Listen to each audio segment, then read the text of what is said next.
Sri Lanka has been marketed predominantly as a destination during high season and low season. I think personally that this low season ideology should be removed completely because Sri Lanka is an all year round destination.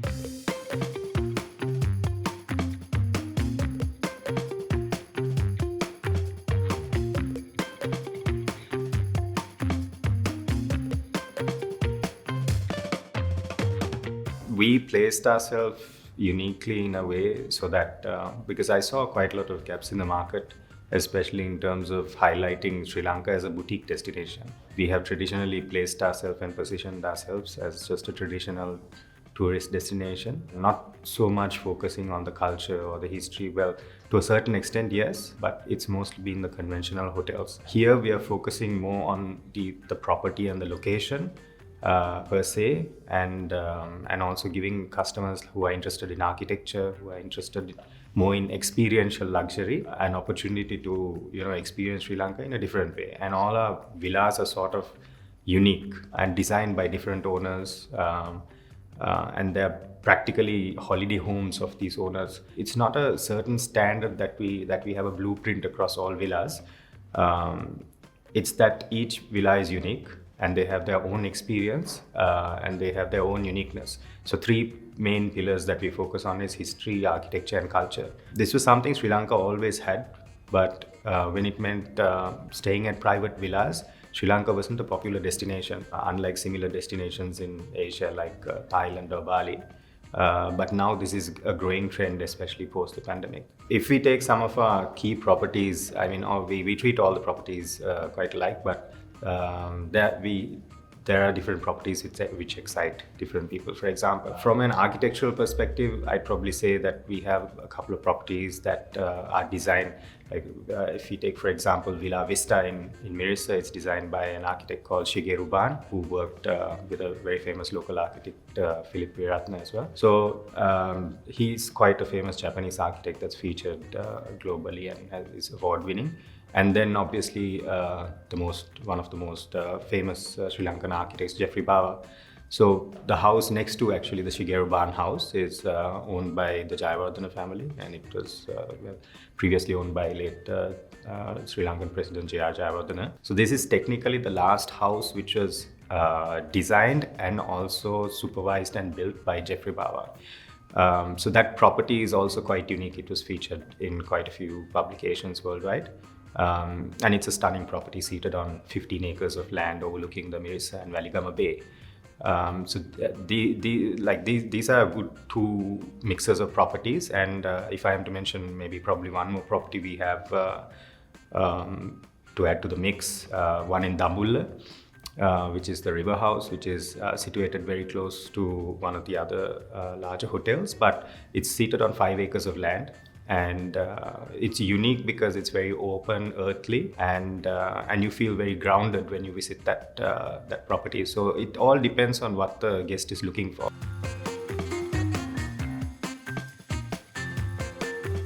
How it worked initially was that we had part of principal investors in the company who wanted their villa also to basically break even, or at least be experienced by other people. From a financial perspective, yes, break even and manage the running costs. It would be good if there was some income coming in. The other part of it is the reason we called it the Serendipity collection is because serendipity would be something which hasn't been seen by most people. It's sort of like a luxury or something which is unexplored, for example. So these owners were open to these sort of or exposed to their own villas, but the general public or the ardent traveler weren't really exposed to these destinations. So initially it was a recommendation from villa owner to villa owner. So we got basically a really good portfolio of owners of villas who joined us based on word of mouth. But now we are being quite selective. So if a owner wants to join us now, or if a villa wants to join us, we really go through quite a long process in evaluating if it's actually eligible to be part of the collection. Not saying that we are, positioning ourselves really high in the market and villas should be, worried about joining us. We do welcome, because we see each villa as unique. It's also from an investment perspective. Most of these houses are either homes or villas are secondary. So if they are secondary investments or holiday homes, they need to be maintained. So from a villa owner's point of view, it makes absolute sense to let a company run it. And they could also operate it under a company registered in Sri Lanka, so that the tax structure is different and it doesn't go as a personal income or a personal tax. And the villas also will finally, at some point, if they do want to sell it, have a higher financial value than what it is right now on just being a holiday home, because it would have been part of a brand such as ours.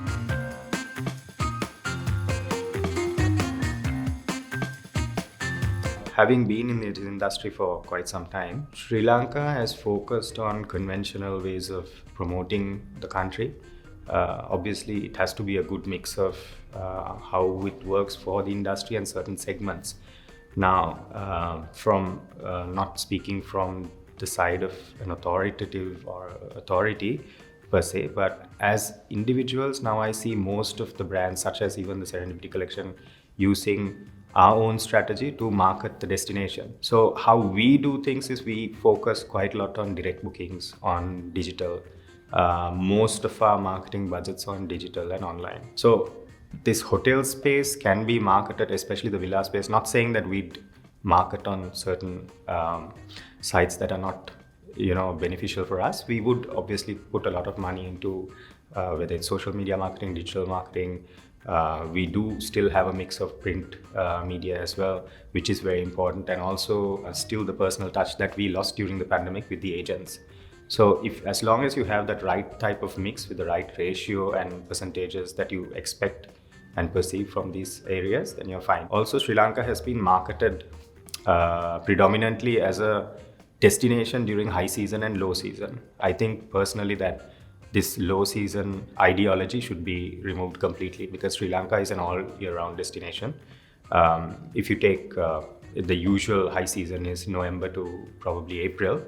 However, post that, the East Coast is in high season. The North Central area in Sri Lanka, those are very green and lush. And we don't have those regular monsoons that we used to have some time ago due to probably global warming. So, like I said, Sri Lanka is a year-round destination. There's Jaffna that's in high season when the East Coast is in season. There are festivals to be explored. Kandy has its Perayara in August, which is technically also low season, but it's a different type. Sri Lanka is also used to most of the European markets coming in, like England, France, Germany, and some of the Nordic countries. Now we see a different in mix. So we see Middle Eastern markets coming in. For South India especially, it would be a really good market to tap into, because due to the connectivity within Sri Lanka, within India, it's somewhat similar in terms of airfares into Sri Lanka, plus also the spend in terms of, the rupee has devaluated quite a lot. So in terms of return on the bang for the buck, if you say, when you visit Sri Lanka, it's quite good. These are certain strategies and tactics that we are trying to be dynamic about.